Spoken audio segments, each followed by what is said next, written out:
नमस्कार दोस्तों, Mehta yes academy में आपका स्वागत है। आज मैं आप लोगों को झारखंड का बजट 2024-25 के बारे में बताने वाला हूं। बहुत कम समय में आपका कंप्लीट हो जाएगा और आप बार बार रिवीजन कर सकते हैं। चलिए, इससे पहले आपको पता होना चाहिए कि बजट है क्या। अब जानते हैं कि बजट जो है वो सरकार के द्वारा जो आय और व्यय किए गए वार्षिक विवरण होता है और साथ ही उसमें ने सरकार के द्वारा जो चलाए गए योजनाओं और नीतियों के बारे में भी वो हमें प्रतिबिंबित करता है कि सरकार कौन कौन सी योजनाएं चला रही है, उनकी मंशा क्या है। समझे। उसके बाद जानते कि जो बजट होता है ना, आपको बताते चलूँ कि इसमें 3 वर्षों के आंकड़ों का उल्लेख किया जाता है। कितने वर्षों का? 3 वर्षों का आंकड़ों का उल्लेख किया जाता है। चलिए, अब मैं बजट की ओर ले चलता हूँ झारखंड के कि उसमें क्या क्या प्रावधान किया गया है। तो सर्वप्रथम देखिए, झारखंड विधानसभा में झारखंड के वित्त मंत्री डॉक्टर रामेश्वर उरांव द्वारा 27 फरवरी 2024 को बजट प्रस्तुत किया गया। ठीक, इस बजट के अंतर्गत वर्ष 2024-25 के लिए राज्य का कुल बजट 1,28,900 करोड़ है। ठीक ना, जिसको सरकार राजस्व व्यय के रूप में 91,832 करोड़ खर्च करेंगे, वहीं पूंजीगत व्यय के रूप में 37,068 करोड़ खर्च करेगी। आपको यहाँ बता दूं कि राजस्व व्यय उस व्यय को कहते हैं जिस पर सरकार खर्च करती है, जैसे ब्याज का भुगतान करने में, वेतन देने में, पेंशन देने में, अनुदान देने में, सब्सिडी देने में। वहीं पूंजीगत व्यय का अगर बात करें तो इसका अर्थ है कि सार्वजनिक संपत्ति का निर्माण करना, मतलब कि निवेश कर रही है सरकार, या फिर किसी को ऋण लौटा रही है अगर किसी से ऋण लिया हो, या फिर राज्य का जो भी हो जिसको ऋण दिया हो उससे क्या किया जा रहा है, वापस दिया जा रहा है। ठीक ना, तो इस तरह से हमारा ये पूंजीगत व्यय का कंप्लीट हुआ। अब चलिए आगे बढ़ते हैं। राजकोषीय घाटा की अगर बात करें तो 2024-25 में कुल जीडीपी का 2.02% रहने का अनुमान है, अर्थात 9500 करोड़ रुपया हमारा राजकोषीय घाटा होने की बात कहा गया। राजकोषीय घाटा का कहने का आशय है कि मान लिया जाए कुल बजट बना, कुल बजट में कितना आपने ऋण लेके इस बजट को तैयार किया, अगर उस ऋण को हटा दिया जाए तो जो बजट के बीच में घाटा हुआ आय और व्यय के बीच में, उसी को हम लोग कह देते हैं राजकोषीय घाटा। चलिए, बजट के आय का स्रोत को अगर देखें तो पता चलता है कि सबसे अधिक आय जीएसटी से कितना 40,338 करोड़ रुपया प्राप्त होता है। उसके पश्चात राज्य का अपना टैक्स, जो राज्य अपने टैक्स लगाती है, वहाँ से 34,200 करोड़ प्राप्त होता है। और उसके बाद नन टैक्स से 19,301 करोड़ प्राप्त होता है और ऋण से 18,000 करोड़ प्राप्त होता है और केंद्रीय सहायता से हमें 16,961 करोड़ रुपया प्राप्त होता है। तो इस प्रकार से हमारा जो बजट का आय का स्रोत का उल्लेख किया गया है बजट में। चलिए, बजट के अनुसार अगर देखें तो झारखंड के 3 वर्षों का आर्थिक विकास दर इस प्रकार से है। फर्स्ट, 2022-23 में 6.8% था, 2023-24 में 7.1% था और 2024-25 में 7.7% होने का अनुमान लगाया गया है। समझे। इस बजट में ने सबसे बड़ी बात यह है कि झारखंड को 2030 तक 10 ट्रिलियन रुपीज अर्थात 10 लाख करोड़ की अर्थव्यवस्था बनाने का लक्ष्य रखा गया है। मतलब कहने का अर्थ है ना कि अगर जब 2030 आएगा उस समय हम लोग का 10 लाख करोड़ का जीडीपी होना चाहिए, मतलब हो जाएगा। इस तरह की बातें किया गया। अब आइए बजट में आपको बता दूं कि बजट में ना 2 फंडों का उल्लेख किया गया, एक सिंकिंग फंड और एक होता है पेंशन फंड कोष। समझे। तो सिंकिंग फंड ना उस फंड को कहते हैं ना, जैसे सरकार ना निवेश करने के लिए किसी से अगर ऋण मांगता है या बोलता है कि आप हमें ऋण दीजिए, हमें ये चीज़ निवेश करना है, तो जो ऋण आएगा वो किस किस फंड में रखेगा? सिंकिंग फंड में। और आप जानते हैं पेंशन कोष क्या है कि जो ओल्ड पेंशन योजना सरकार ने लागू कर दिया और उसको जो पेंशन धारक लोगों को पेंशन देने के लिए सरकार ने इस कोष को बनाया और इस कोष के अंतर्गत 780 करोड़ रुपया का बजट में प्रावधान किया गया। चलिए, अब हम आगे बढ़ते हैं। अब सेक्टर वाइज मतलब क्षेत्र वाइज आपको बताएंगे कि बजट में क्या क्या प्रावधान किया गया है। जैसे कृषि से संबंधित, कृषि और उसका संबंध क्षेत्र के बारे में बात करें, सर्वप्रथम कृषि और उसके संबंध क्षेत्र में बजट कितने का रखा गया? 4606 करोड़ रुपया का बजट का प्रावधान किया गया। इसके अंतर्गत अगर देखें तो कृषि माफी जो योजना 2021 में चलाया गया था, उस माफी का जो सीमा 50,000 से बढ़ा के 2 लाख रुपया कर दिया गया। अर्थात कि अब जो भी किसान 2 लाख तक का ऋण लिया होगा, उसके सभी क्या किया जाएगा? ऋण को माफ कर दिया जाएगा। साथ ही इतना ही नहीं, एनपीए खाता धारक किसानों को भी इस योजना के तहत शामिल किया गया। अर्थात एनपीए मतलब होता है नॉन प्रॉफिटिंग एसेट, समझे? नॉन प्रॉफिट एसेट, ठीक। तो इसका कहने का अर्थ है कि अगर कोई भी किसान का अगर 90 दिन तक किस्त अपना नहीं देता है, एक भी किस्त, तो उसको इस खाता के रूप में रखा जाता है, ठीक। चलिए, बिरसा बीज उत्पादन से भी विनिमय वितरण एवं फसल वितरण योजना के तहत इसे भी 80 करोड़ रुपया का प्रावधान किया गया, ताकि लोग जो बिरसा बीज उत्पादन है उसको बढ़ावा मिले, ठीक ना। फिर आगे चलते हैं, कृषि यंत्र वितरण योजना। इसके अंतर्गत जानते हैं मिनी ट्रैक्टर, पंप सेट आदि जैसे खरीदने के लिए, किसानों को खरीदने के लिए अनुदान दिया जाता है। इसके लिए भी सरकार ने 200 करोड़ रुपया का प्रावधान किया। आगे देखिए, राज्य उद्यान विकास योजना, इसके तहत ने हाईटेक नर्सरी, हॉर्टी पार्क वगैरह स्थापना करने की बात कहा गया। इसमें भी लोग 50 करोड़ रुपये का प्रावधान किया गया, ठीक। अब आगे मुख्यमंत्री पशुधन विकास योजना की भी बात कही गई है। इस योजना के तहत ने बकरा, सुकर, कुक्कुट, बतख पालन को बढ़ावा देने, प्रोत्साहित करने के लिए क्या किया गया? 200 करोड़ रुपया का बजट में प्रावधान किया गया, ठीक। अब प्रधानमंत्री फसल बीमा योजना आप जानते हैं कि 2016 से चले आ रहा है। इस योजना का उद्देश्य है कि किसी भी प्राकृतिक आपदा के कारण अगर फसल का नुकसान हो जाता है तो उसकी किसानों को क्षतिपूर्ति किया जाएगा। तो इसके तहत राज्य सरकार सिर्फ 50 करोड़ रुपया का प्रावधान किया, ठीक। देखिए, एक सोलर मिनी शीतगृह भी बनाया जा रहा है। इस सौर ऊर्जा से संचालित ने 60 सोलर मिनी शीतगृह बनाया जाएगा। इसका जानते हैं मुख्य उद्देश्य यह है कि जो सब्जियां जो कम समय तक, जिसका आवर्तकाल कम होता है, सड़ने लगता है, उनको सुरक्षा प्रदान करने के लिए कि ग्रामीण स्तर में या छोटे छोटे हाटों के अंदर वहीं पे उसको सुरक्षित रखने के लिए इस प्रकार की 60 सोलर मिनी शीतगृह बनाया जाएगा। अब आगे चलते, इस प्रकार से कृषि का कंप्लीट हो गया। अब आगे देखिए, ग्रामीण विकास से संबंधित बजट में क्या कहा गया, इसके बारे में अब हम लोग देखेंगे, ठीक है। सबसे पहले कि ग्रामीण विकास के संदर्भ में 11,316 करोड़ रुपये का बजट में प्रावधान किया गया, ठीक। आपको बता दूं मनरेगा के अंतर्गत 2023-24 में 9.39 करोड़ मानव दिवस का सृजन किया गया। अर्थात कि इतना लोगों को 9.39 करोड़ लोगों को नहीं, मतलब इतना दिन का मानव दिवस के रूप में कार्य किए हैं। वहीं 2024-25 में 9 करोड़ मानव दिवस का सृजन करने का लक्ष्य रखा गया है। मतलब कि 9 करोड़ लोग, मतलब कि 9 करोड़ हम मानव सृजन का दिवस देंगे, मतलब मजदूरी देंगे, 9 करोड़ मजदूरी देंगे, ठीक। अब ये सरकार की सबसे महत्वपूर्ण योजनाओं में से एक योजना है अबुआ आवास योजना। आप जानते हैं अबुआ आवास योजना 2023 में शुरू हुआ।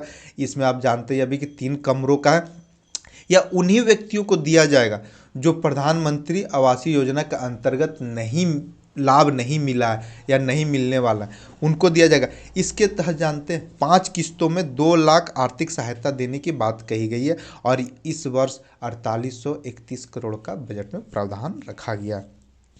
समझ गए अबुआ आवास योजना। अब आगे बढ़ते हैं, जानते हैं 90,000 परिवारों को ग्रामीण महिला उद्यमिता से जोड़ने का लक्ष्य रखा गया। करने का मतलब कि जो महिला उद्यमिता है ना, महिला से जुड़ी हुई जो भी कार्य है, उद्योग से संबंधित कुटीर उद्योग, उसमें कितना 90,000 परिवारों को ग्रामीण महिला को उद्यमी में जोड़ने के लिए लक्ष्य को ध्यान में रखा गया। तो आप ये समझ गए। फिर आप जानते हैं कि 2021 में फूलो जहानो आशीर्वाद अभियान चलाया गया था। इस बार बजट में कहा गया कि इस अभियान के तहत 32,676 महिलाओं को हड़िया दारू से छुड़ा के उसको कोई सम्मानपूर्वक कार्य दिया गया है, जहां उन लोग आसानी से अपनी जीविका निर्वहन कर सके। और बता, राज्य में 6 बड़े शहरों में प्लास मार्ट निर्माण का प्रस्ताव रखा। प्लास मार्ट कहने का मतलब कि आप जानते हैं कि हमारे राज्य में एगो महिलाओं उद्यमिता का एक संगठन है जिसे हम लोग कहते हैं सखी मंडल। और सखी मंडल के द्वारा जो भी उत्पादन होता है उससे हम लोग कहते हैं प्लास ब्रांड। उस ब्रांड का क्या नाम रखे? प्लास ब्रांड। अब इस प्लास ब्रांड को जहाँ बेचा जाएगा तो उसी को मार्ट कहा गया, मॉल। तो इस प्रकार का जो मॉल है ना, राज्य में 6 बड़े शहरों में, जैसे रांची में एक खुला हुआ है, शहरों में प्लास मार्ट निर्माण किया जाएगा। तो इस तरह की ये बातें हुई। अब आइए, अब हम जल संसाधन के बारे में कुछ बातें करें कि जल संसाधन के बारे में सरकार का बजट में क्या कहा गया। देखिए, पीर टांड़ मेगा लिफ्ट सिंचाई योजना जो कि बराकर नदी पर है, ठीक ना, तो एवं पटमदा लिफ्ट सिंचाई योजना जो कि ईस्ट सिंहभूम में है, मैं क्या, यह जो दोनों सिंचाई योजना है वो भूमिगत सिंचाई पाइपलाइन परियोजना है। इसका निर्माण कार्य शुरू कर दिया गया है और ये भूमिगत रूप से सिंचाई व्यवस्था, मतलब अंडरग्राउंड में पाइप को बिछा के और लोगों का खेत तक सिंचाई के लिए जल पहुंचाया जाएगा।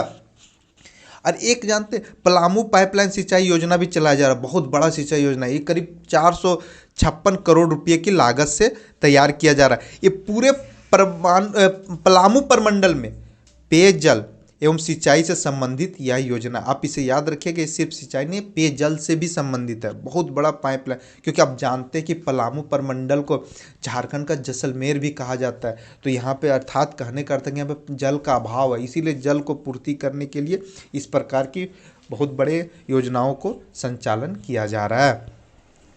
आइए, अब हम पंचायती राज से संबंधित, नेक्स्ट टॉपिक पंचायती राज से संबंधित हम बताएंगे। इसमें क्या कहा गया बजट में कि सिर्फ एक बात कहा गया कि 15वां वित्त आयोग द्वारा अनुदान में 1385 करोड़ रुपया मिलेगा। मतलब सिर्फ कहना कि जो वित्त आयोग है, 15वां वित्त आयोग, केंद्र अभी राज्य सरकार को इस साल पंचायती राज के विकास के लिए 1385 करोड़ रुपया देगा। ठीक, अब नेक्स्ट टॉपिक में महिला बाल विकास एवं सामाजिक सुरक्षा से संबंधित बजट में क्या प्रावधान है।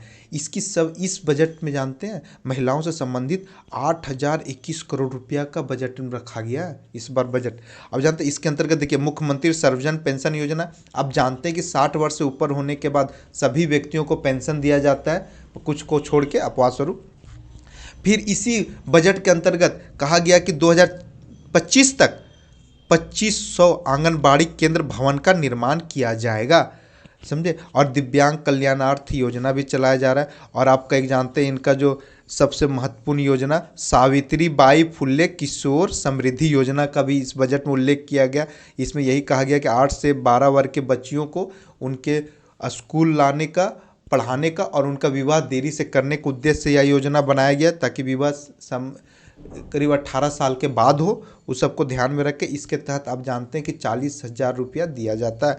और एक योजना है सीएम कन्यादान योजना, यह विवाह के समय में कुछ परिवारों को, बीपीएल परिवारों को, ये विवाह के समय में एक मुश्त में 30,000 रुपया दिया जाता है। तो इस प्रकार से ये टॉपिक कंप्लीट। अब चलिए दूसरा क्षेत्र, शिक्षा का क्षेत्र। शिक्षा का क्षेत्र में बजट में क्या मुख्य बातें कहा गई है, आइए इसे देखते हैं। देखिए, पिछले बजट में कहा गया था कि 38 उत्कृष्ट विद्यालय प्रारंभ किया जाएगा।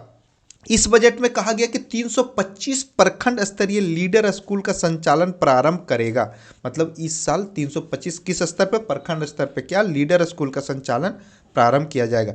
आदर्श विद्यालय के रूप में जानते हैं पंचायत स्तर पे 4036 विद्यालय का निर्माण कार्य चल रहा है। मतलब अगर पंचायत स्तर पे बोला जाए आदर्श विद्यालय बन रहा है, प्रखंड स्तर पे लीडर स्कूल बन रहा है और 80 उत्कृष्ट विद्यालय। तो आपको याद रखिएगा, तो पंचायत स्तर पे 4036 विद्यालय का निर्माण होगा, प्रखंड स्तर पे जो लीडर स्कूल के नाम से जाना जाएगा वो 325 होगा और 80 उत्कृष्ट विद्यालय। ठीक, चलिए आगे बढ़ते। मानकी मुंडा छात्रवृत्ति योजना, जानते यह एक छात्रवृत्ति योजना है। इसके तहत जानते उच्च स्तरीय शिक्षा, जैसे डिप्लोमा स्तर पर प्रतिवर्ष 15,000 रुपये प्रतिवर्ष उसको छात्रवृत्ति, और वहीं डिग्री के स्तर पर अगर आप डिग्री ले रहे हैं तो आपको 30,000 प्रतिवर्ष वित्तीय सहायता दिया जाएगा।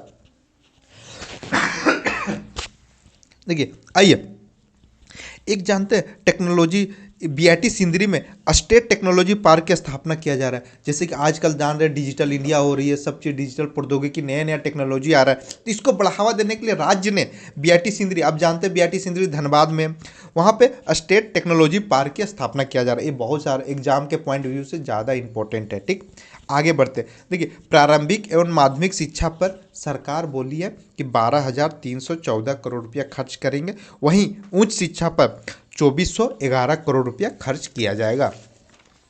चलिए अब हम लोग नेक्स्ट सेक्टर स्वास्थ्य के क्षेत्र के बारे में पढ़ेंगे, क्या अब उसमें बजट में कहा गया। सर्वप्रथम कि इसमें 7227 करोड़ रुपया का प्रावधान किया गया। अब देखिए यहाँ पे पलामू, चाईबासा, दुमका में मनोचिकित्सा केंद्र स्थापना कर लिया गया है। मतलब ये पिछले बजट में बताया गया था कि यहाँ पे स्थापित किया जाएगा और इस साल कर लिया गया। और जानते 21 जिलों में चलंत ग्राम क्लिनिक का संचालन किया जा रहा है। मतलब कि ऐसा क्लिनिक जो घूम घूम के गांव घूम घूम के अपना वो देखेगा कि जहाँ पे गांव, आज इस गांव में सेट लगाएगा, कल उस गांव में। मतलब एक क्लिनिक बनाया गया, एम्बुलेंस जैसा बड़ा सा वैन रहेगा और वो हर जगह हर गांव में जाके लगाता है और छोटी छोटी बीमारियों को वहाँ पे चेक करता है लोगों का, ताकि कोई भी वो बड़ा बीमारी ना बन जाए और लोगों के मतलब उसके आर्थिक नुकसान ना पहुँचाते अत्यधिक। तो सरकार इस तरह की व्यवस्था किए हुए है स्वास्थ्य संबंधी। अब नेक्स्ट क्षेत्र पेयजल एवं स्वच्छता संबंधित है। आपको बता दूं कि पेयजल और स्वच्छता में 4686 करोड़ रुपया का प्रावधान किया गया। यहाँ पे ये बातें आप याद रखिएगा, 62,05,699 ग्रामीण परिवार को नल द्वारा शुद्ध पेयजल की उपलब्धता सुनिश्चित किया गया है।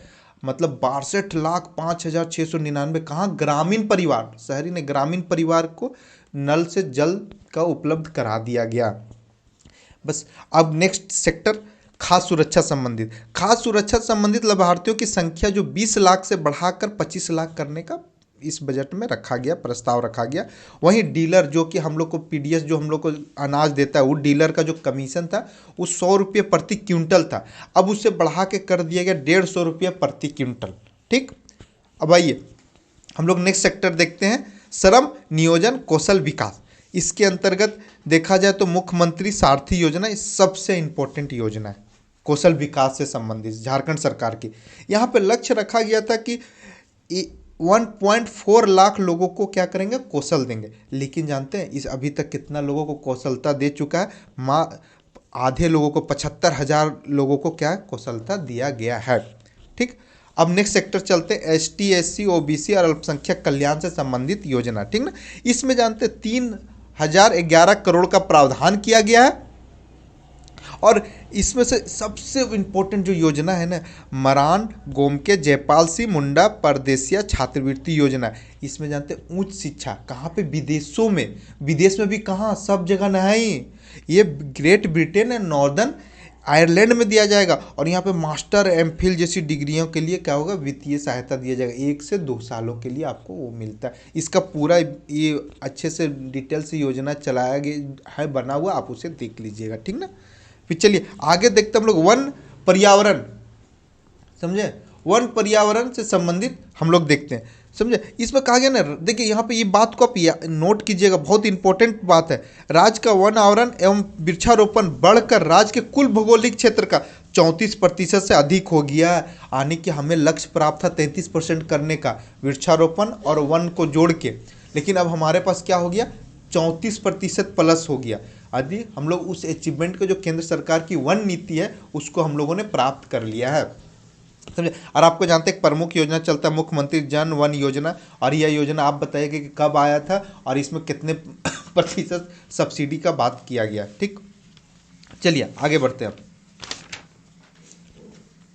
देखिए अब उसके देखिए पथ निर्माण से संबंधित नेक्स्ट टॉपिक क्या है, पथ निर्माण। इसमें बजट में 6398 करोड़ का प्रावधान किया गया। ठीक ना, यहाँ पे आपको बताते चलो 2 फैक्ट बहुत ज़्यादा इंपॉर्टेंट है। पहला, राज्य में कुल सड़कों की लंबाई कितना है, तो आप याद रखिएगा 14,131 किलोमीटर बजट के अनुसार।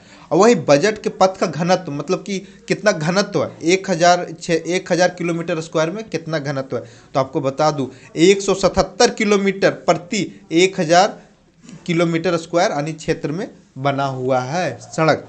अब आइए हम ग्रामीण कार्य के संबंध में देखते हैं नेक्स्ट टॉपिक।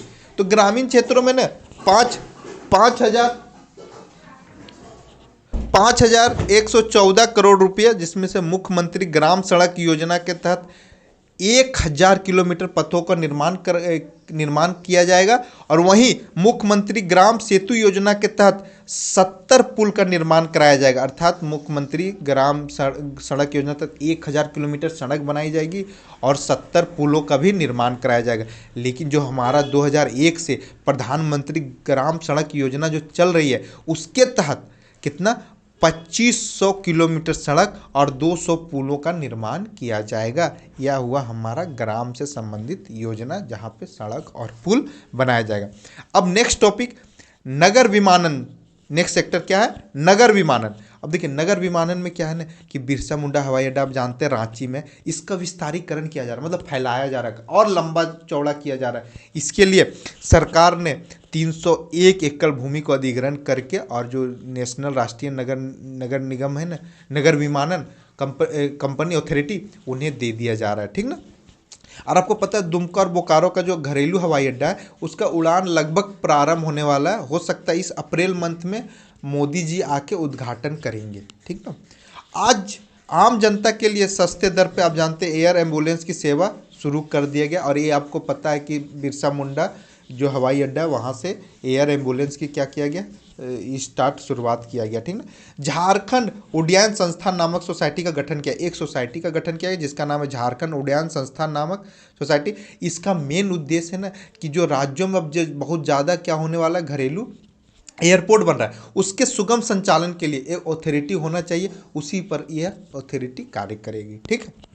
अब आपको बता दें कि गिरिडीह में स्थित बोडो हवाई अड्डा, आप याद रखिएगा एग्जाम के पॉइंट व्यू से, बोडो हवाई अड्डा कहाँ है? गिरिडीह में, के लिए भूमि अधिग्रहण प्रक्रिया चल रही है। मतलब कि अब बोडो हवाई अड्डा भी गिरिडीह में बनाया जा रहा है। अभी तक भूमि का जो अधिग्रहण की प्रक्रिया लगभग पूरी हो गई है, अभी चल रही है, ठीक। अब आगे बढ़ते हैं। देखिए ऊर्जा से संबंधित, अब ऊर्जा से संबंधित जानते हो ऊर्जा तो हमारा आधार ही है, तो इस पे जानते हैं बहुत अधिक खर्च किया जा रहा है, लगभग 9378 करोड़ रुपया खर्च किया जाएगा। और यहाँ पे यह पॉइंट बहुत ज़्यादा इम्पोर्टेंट है। वो आप जानते हैं कि अगस्त 2022 में बिजली मुफ्त योजना चलाई गई थी। इसके तहत 100 यूनिट बिजली दिया जाता था मुफ्त, और अब इसे बढ़ा के 100 यूनिट बिजली मुफ्त को बढ़ा के 125 यूनिट बिजली मुफ्त कर दिया गया। मतलब अब हमारे सरकार द्वारा जितने भी घरेलू हैं, शहरी या ग्रामीण, उस सभी को 125 यूनिट बिजली मुफ्त दिया जाएगा। केंद्र सरकार की एक योजना है पीएम कुसुम योजना। इसके तहत 20,000 कृषकों को सिंचाई के लिए सोलर पंप दिया गया। जानते हैं कि हर जगह बिजली नहीं है, हर खेतों तक बिजली नहीं पहुंचा, तो वहाँ पे सिंचाई करने के लिए क्या किया जा रहा है? सोलर पंप का व्यवस्था किया जा रहा है, ठीक ना। तो झारखंड में कितने लोगों को दिया गया? 20,000 कृषकों को। गिरिडीह आप जानते हैं गिरिडीह को क्या किया गया? पहले इसको सोलर सिटी कहा जाता था, लेकिन अब संपूर्ण जिला को, पूरा जिला जितना उसका एरिया है, संपूर्ण जिला को मॉडल सोलर सिटी विकसित किया जाएगा, समझे। इसका जानते हैं कि झारखंड में चौथा सबसे बड़ा जिला है, और इसमें क्या किया जाएगा? मॉडल सोलर सिटी के रूप में विकसित किया जाएगा। पहले था पूरा खाली सिर्फ शहर का था, अब पूरा डिस्ट्रिक्ट को ही किया जाएगा, ठीक। अब चलिए अब उद्योग से संबंधित सेक्टर में देखते हैं बजट में क्या क्या प्रावधान किया गया। एक योजना जिसका नाम है PMEEGP योजना, यह एक स्वरोजगार योजना है। इस वर्ष 6400 लोगों को स्वरोजगार उपलब्ध कराने का लक्ष्य रखा गया, ठीक ना। निवेशकों को आकर्षित करने के लिए जानते हैं सरकार ने सिंगल विंडो व्यवस्था किया, ताकि उनको एक ही जगह पे उनको सारी सुविधा मिल सके, समझे। अब आइए हम देखते हैं विभिन्न औद्योगिक नीतियों के तहत। अब जानते हैं नीतियाँ लाई गई है उद्योग नीति, ताकि लोग निवेश करें। इसके तहत बता दूं कि 20,710 करोड़ निवेश प्राप्त हुआ है, समझे। जितनी भी सरकार अट्रैक्टिव करने के लिए, लोगों को निवेश करने के लिए राज्य में बुलाया जा रहा है, उन लोगों को प्रोत्साहन दिया जा रहा है, इंसेंटिव दिया जा रहा है क्षेत्रों पे। इस आधार पे देखा गया कि 20,710 करोड़ रुपया का झारखंड में निवेश हुआ है, समझे। और इससे कहीं ना कहीं 1 लाख लोगों को प्रत्यक्ष या अप्रत्यक्ष रूप से रोजगार मिलेगा। और आपको पता है कि पिछले वर्ष MSME नीति 2023 लागू कर दिया गया, तो आप याद रखिएगा MSME नीति कब आया था? 2023 में, और इसे लागू किया गया। आइए आपको पता है कि पूरे भारत में झारखंड तसर उत्पादन में प्रथम स्थान रखता है, समझे। अगर इसका उत्पादन के संदर्भ में देखें तो 2022-23 में 872 मैट्रिक टन उत्पादन किए थे। वहीं 2023-24 में 1000 मैट्रिक टन का उत्पादन हुआ और कहा जा रहा है 2024-25 में 1500 मैट्रिक टन उत्पादन होने का अनुमान है। अब चलिए नेक्स्ट सेक्टर, नगर विकास एवं आवास। अब हम शहरी क्षेत्रों के संदर्भ में देखते हैं बजट में क्या कहा गया। देखिए, प्रधानमंत्री आवास योजना जो शहरी क्षेत्र में क्या किया गया, झारखंड राज्य में कुल लगभग 2.1 लाख आवास बनाने का लक्ष्य रखा गया लगभग, जबकि 1.14 लाख आवास बनाया गया है। देखिए, वहीं सेकेंड पॉइंट, माननीय विधायकों के लिए समुचित आवासन की सुविधा प्रदान करने के लिए 70 आवासों का निर्माण हेतु 203 करोड़ खर्च पर बनाया जा रहा है। कहने का आशय है कि विधायकों के लिए 70 आवास बन रहा है, उसमें से 203 रुपया लगेगा, समझे। लाइट हाउस प्रोजेक्ट के तहत रांची में 1008 आवास का निर्माण पूरा होने वाला है। आपको बता दूं, लाइट हाउस प्रोजेक्ट केंद्र सरकार की योजना है और ये योजना देश के 6 शहरों में लागू किया गया था, उसमें से एक शहर रांची को भी चुना गया।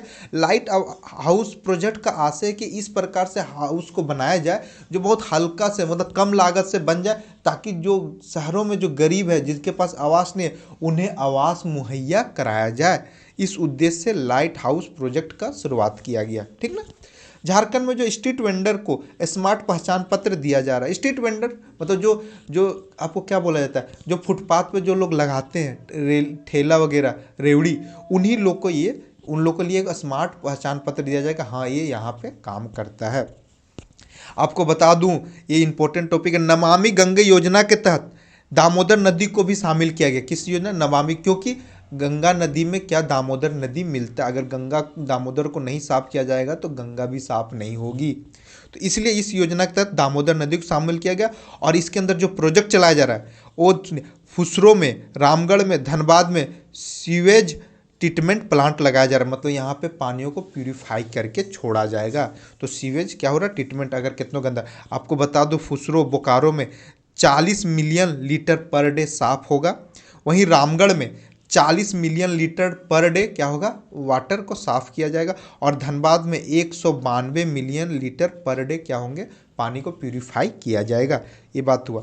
यह पॉइंट एग्जाम के पॉइंट व्यू से बहुत ही इंपॉर्टेंट है। चलिए, अमृत 2 मिशन, यह भी केंद्र सरकार की मिशन, इसके अंतर्गत झारखंड राज्य में ना 8 जलापूर्ति योजनाओं का निर्माण कार्य प्रारंभ किया जाएगा। आप ये 8 जलापूर्ति को याद कर सकते हैं, उतना इंपॉर्टेंट नहीं, लेकिन आपको ये याद रखना है कि 8 जलापूर्ति योजना का निर्माण कार्य प्रारंभ किया गया। अब नेक्स्ट सेक्टर, पर्यटक, कला, संस्कृति, खेलकूद या युवा वर्ग से, यहाँ पे 336 करोड़ का प्रावधान किया गया। यहाँ पे जानते हैं, एक ना नेत्रहाट टूरिस्ट डेवलपमेंट अथॉरिटी का गठन किया जाएगा, ताकि नेत्रहाट का क्षेत्र को किस प्रकार से पर्यटक के रूप में विकसित किया जाए और अधिक से अधिक लोग नेत्रहाट को देखने के लिए आए, इसके लिए एक अथॉरिटी बनाया गया, एक अधिकार दिया गया एक संगठन को, ठीक ना। झारखंड खिलाड़ी पेंशन योजना, इसके तहत ना, इस योजना के तहत वो सभी खिलाड़ियों को जो ओलंपिक हो या कोई भी नेशनल इंटरनेशनल अवार्ड लाया हो और उसके बाद अभी वर्तमान समय में वो क्या हो गए, रिटायर हो गए, संन्यास ले लिया, उन सभी को राज्य सरकार क्या देगी, पेंशन देगी। इसी पेंशन का नाम है झारखंड खिलाड़ी पेंशन योजना। अब मुख्यमंत्री आमंत्रण फुटबॉल क्लब प्रतियोगिता, इसमें ना क्या क्या कि पूरे राज्य से रांची में आमंत्रण किया जाता है, फुटबॉल का टूर्नामेंट कराया जाता है, उसमें से जो जीतेगा वही देखा जाता है। तो इस बार रांची और शायद जमशेदपुर के बीच में हुआ था और रांची ने जीता था, मैं कंफर्म नहीं हूँ, लेकिन जहाँ तक मुझे लग रहा है। देखिए, सिद्धू कानू युवा क्लब, जानते यह ना ग्राम स्तर पे बनाने का बात किया गया कि हर ग्राम स्तर पे क्या किया जाएगा, एक क्लब बनाया जाएगा, युवा क्लब, जिसका नाम रखेगा सिद्धू कानू युवा क्लब। और पता, इस बजट में कहा गया कि हम 27,433 क्लब बना दिए और प्रखंड स्तर पे लगभग 130 क्लब हमने बनाया है। ये बजट में कहा गया। ठीक ना। अब बजट में नेक्स्ट सेक्टर को अगर देखें तो आईटी सेक्टर एवं इन ई गवर्नेंस के सेक्टर की बात करें तो झारखंड स्टार्टअप पॉलिसी 2023 लागू किया गया। तो आप याद रखिएगा झारखंड स्टार्टअप पॉलिसी कब 2023 को लागू किया गया। ठीक है। और एक point, Jharkhand space application centre जिसको जे सेक के नाम से जाना जाता है, या ना एक ड्रोन सर्वेक्षण इकाई, मतलब एगो अपना ना एगो ड्रोन को सर्वेक्षण इकाई के यूनिट के रूप में स्थापित कर रहा है, करेगा। और इस इकाई ड्रोन तकनीकी को नोडल एजेंसी होगा, मतलब ये जो इकाई यूनिट बनेगा ना, जितना भी राज्य में ड्रोन बनाया जाएगा उसका देख रेख करने का कि किस प्रकार से नियम कानून होगा, सब यही एजेंसी, कौन सा ड्रोन सर्वेक्षण इकाई है, यूनिट है, वही देखेगा। ये बात कहा गया। अगर हम गृह और कारा और आपदा प्रबंधन पे बात करें तो आपके यहाँ पे पाया जाएगा कि 13 उग्रवाद प्रभावित जिला में सुरक्षा प्रदान करने के लिए 2017 में विशेष केंद्रीय सहायता योजना चलाया जा रहा है। उसे और मजबूती देने के लिए फंड का प्रावधान किया गया। अब अगर आपको वीडियो अच्छा लगा तो आप कमेंट कीजिए, सब्सक्राइब कीजिए, लाइक कीजिए। मैं नेक्स्ट वीडियो झारखंड से संबंधित लेके आऊँगा इकोनॉमिक सर्वे का।